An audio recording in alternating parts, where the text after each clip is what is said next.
Hello friends, unit number first. Today we are going to see the title of lesson is Mrs. Addis. Mrs. Addis, the main protagonist in this story, is faced two predicaments in quick successions. The first is having to shelter a young man who is being sought for in a connection with a killing. The other is the terrible fact that it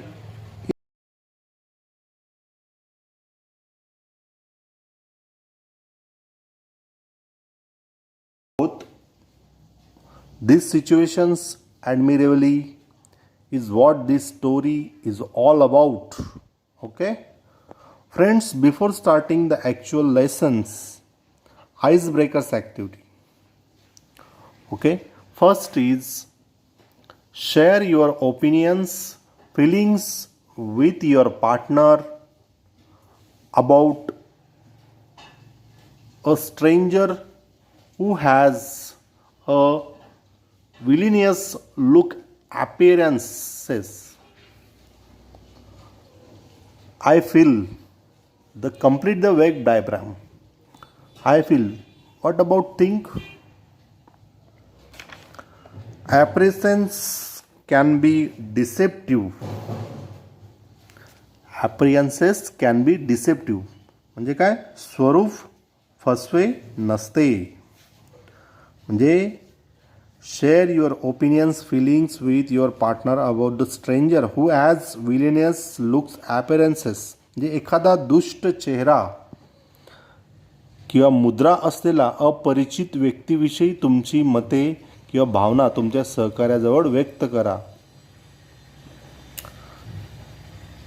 just first thing is appearances can be deceptive. स्वरूप फसवे नसते किंवा फसवे असू शकते. Second is sympathetic म्हणजे सहानुभूतीशील. Third is frighten भयभीत.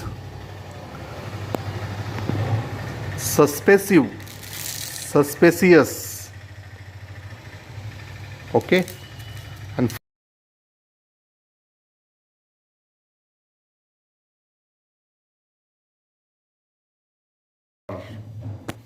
म्हणजे एखाद्याने पुस्तकाच्या मुखपृष्ठावरून न्याय करू नये. Second, recall your favourite crime story on TV. Discuss with your friend how you could prevent the villain thief from committing the crime theft. जे TV वरील तुमची आवडती गुन्हेगारी कथा आठवा आणि तुम्ही एखाद्या दुष्ट व्यक्तीला किंवा चोराला गुन्हा चोरी करण्यापासून कसे रोखू शकाल याच्याविषयी तुमच्या मित्र आणि मैत्रिणीशी चर्चा करा. Next, the feeling of a person when he commits a mistake are. म्हणजे काय?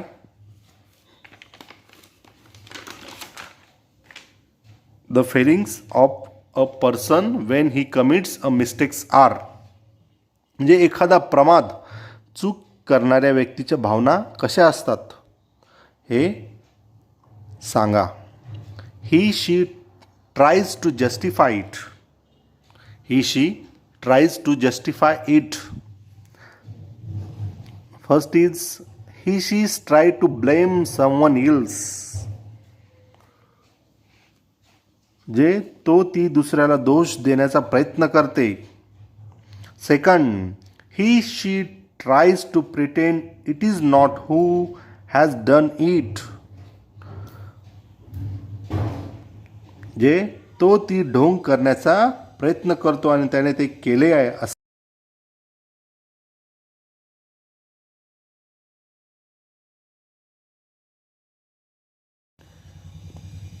About it. ते तो ती याबद्दल अगदी उघडपणे विरोध करतात. Fourth is he, she, us is unshamed and on unrepentant. म्हणजे तो ती निर्लज्ज आणि अप्रत्यक्षित आहे. Okay. Next is the person who makes mistakes और commits crime should be punish because he, she will learn not to repeat it. म्हणजे तो ती पुन्हा सांगू नये हे शिकेल. The person who makes mistakes और commits crime should be punish because. म्हणजे चूक किंवा गुन्हा करणाऱ्या व्यक्तीला शिक्षा झाली पाहिजे, कारण the first reason is he, she will learn not to repeat it. तो ती पुन्हा सांगू नये हे शिकेल. Second is others will learn from his her experience and won't dare to do so. म्हणजे इतर त्याच्या किंवा तिच्या अनुभवावरून शिकतील आणि तसे करण्याची हिम्मत करणार नाहीत. Third is other people in society will be saved from him her if he she decides to commit the same crime again. म्हणजे जर त्याने किंवा तिने पुन्हा त्याच गुन्हा करण्याचा निर्णय घेतला.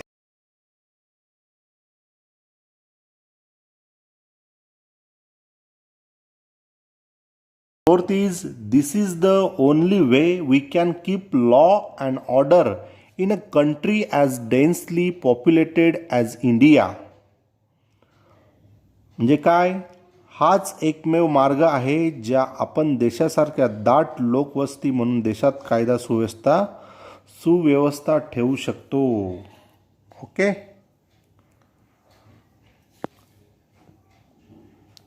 शीला काय Smith was an English novelist and poet.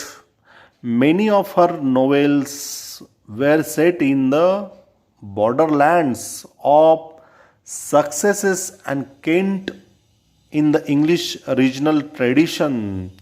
Her book, The End of the House of Allard, became a bestseller.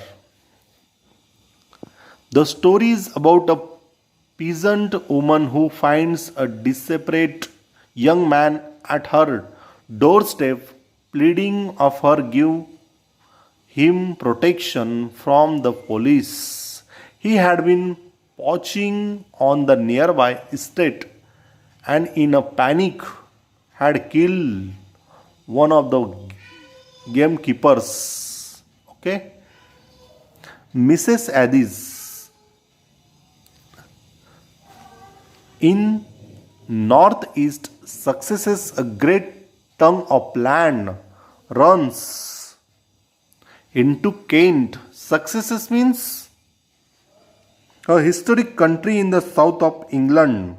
जे दक्षिण इंग्लंडमध्ये एक तालुक्याचे गाव. and tongue of land means a long stretch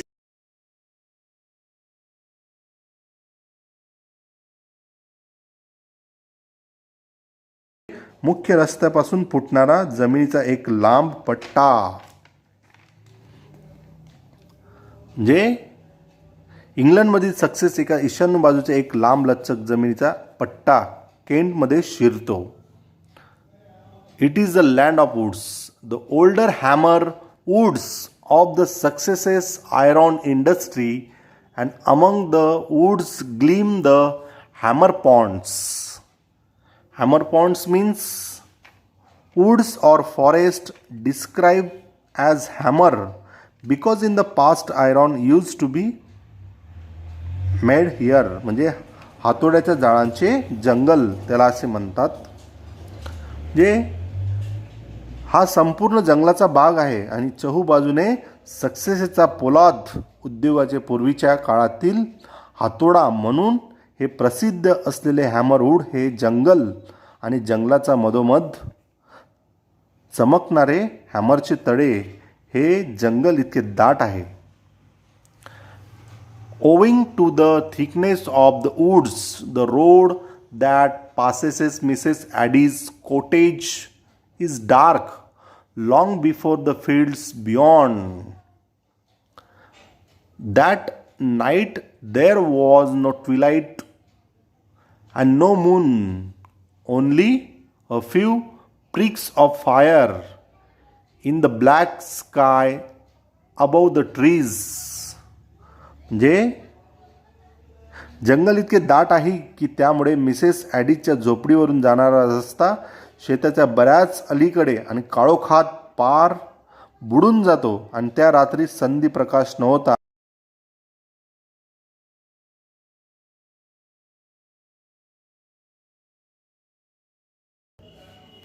prix of fire म्हणजे स्टार्स किंवा तारे किंवा चांदण्या. In the black sky above the trees. But what the darkness hid the silence revealed in the absolute stillness of the night, windless and clear. Every sound was distinct, instify the distant bark of a dog, Delamon sounded close at hand, and the man who walked on the road could hear the echo of his own footsteps following him like a knell. Delmoden means name of a village. म्हणजे name of village म्हणजे एक गावाचं नाव. And close at hand, every near म्हणजे जवळ किंवा नजीक. म्हणजे आपल्याला या मात्र दाट अंधारामुळे जे झाकलेले होते ते शांततेमुळे उघड झाले आणि होते ते निशब्द आणि निर्वांत आणि निर्मळ अशा त्या शांत काळोखा रात्री प्रत्येक ध्वनी हा स्पष्टपणे आणि तीव्रपणे ऐकू येत होता. आणि डेमॉन मधल्या कुत्र्याच्या भुंकण्याचा दूरवरून येणारा आवाजही अगदी जवळून येत होता असे वाटत होते. आणि रस्त्यावरून चालणाऱ्या माणसाला स्वतःच्या पावलांचे प्रतिध्वनी मृत्यूसूचक घंटानादप्रमाणे पाठलाग करीत आहेत असा भास होत होता.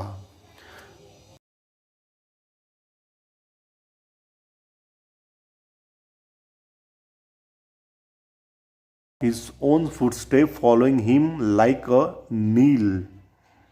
Knell means dead bell म्हणजे मृत्यूचा घंटानाद. म्हणजे प्रतिध्वनी मृत्यूसूचक घंटानादप्रमाणे पाठलाग करीत आहे असा भास होत होता.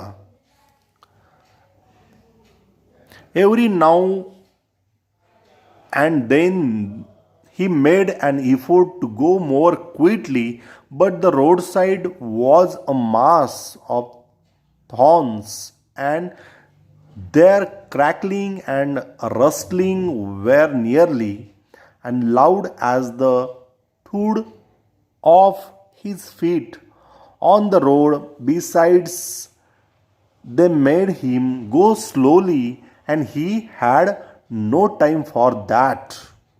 म्हणजे प्रत्येक पावलागणित अजिबात आवाज होऊ न देता चालण्याचा तो प्रयत्न करीत होता. पण त्याच्या पावलांचा धपधप आवाजाबरोबरच रस्त्याच्या कडेला असलेल्या गच्च काटेरी झुडपांचा कडकडाट आणि पानांचा सळसळाट तेवढा जोरात ऐकू येत होता.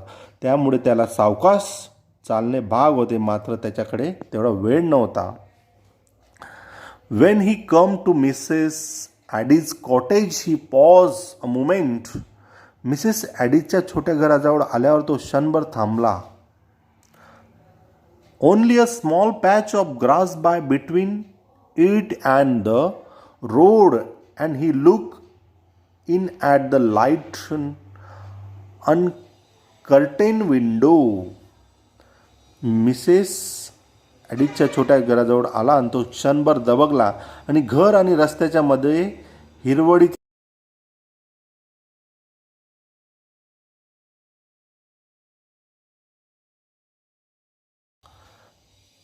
He could see Mrs. Addie stopping over the fire taking some pot or kettle of it. जे मिसेस ॲडीज विस्तवापाशी पुढे वाकून पातेले किंवा किटली उचलताना त्याला दिसल्या आणि तो घुटमळला आणि विचारात पडला. He hesitated and seemed to wonder. He was a big, heavy working man, not successful judging by the poverty of his appearance. जे धिप्पाड आणि शरीरयष्टीचा तो एक कष्टकरी आणि अपयशी माणूस होता आणि एकंदर पेहरावरून त्याच्या गरिबीचा अंदाज येत होता. For a moment he made as if he would open the window, then the change him mind and went to the door instead. जे क्षणभर त्याला वाटले की सरळ खिडकी उघडून आत शिरावे, पण त्याने विचार बदलला आणि तो दरवाजाच्या दिशेने गेला. He did not knock but walked straight in. दरवाजा न ठोठावता तो थेट आत शिरला आणि विस्तवाशी असलेल्या स्त्रीने झटकन मागे वळून पाहिले. The woman at the fire turn quickly round. What you Peter क्रॉच, she sed. I didn't here you knock. कोण? पीटर क्राउच तू? ती म्हणाली. तू दरवाजा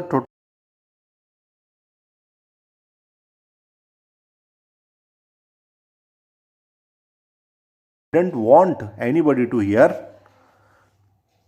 मी दार नाही वाजलं मॅडम. कुणाला ऐकून येऊ नये असं मला वाटत होतं. How's that? का बरं? I am in a trouble. His hands were shaking a little. What have you done? मी संकटात सापडलोय. हे बोलताना त्याचे हातपाय कापत होते. काय केलंस तू? I shot a man, Mrs Adis. मी एका माणसाला गोळी घातली, मिसेस ॲडीज. तू? You? Yes, I shot him. हो, मी मारलं त्याला. You killed him? हो, ठार मारलं. I don't know. ते मला माहीत नाही. Okay, thank you.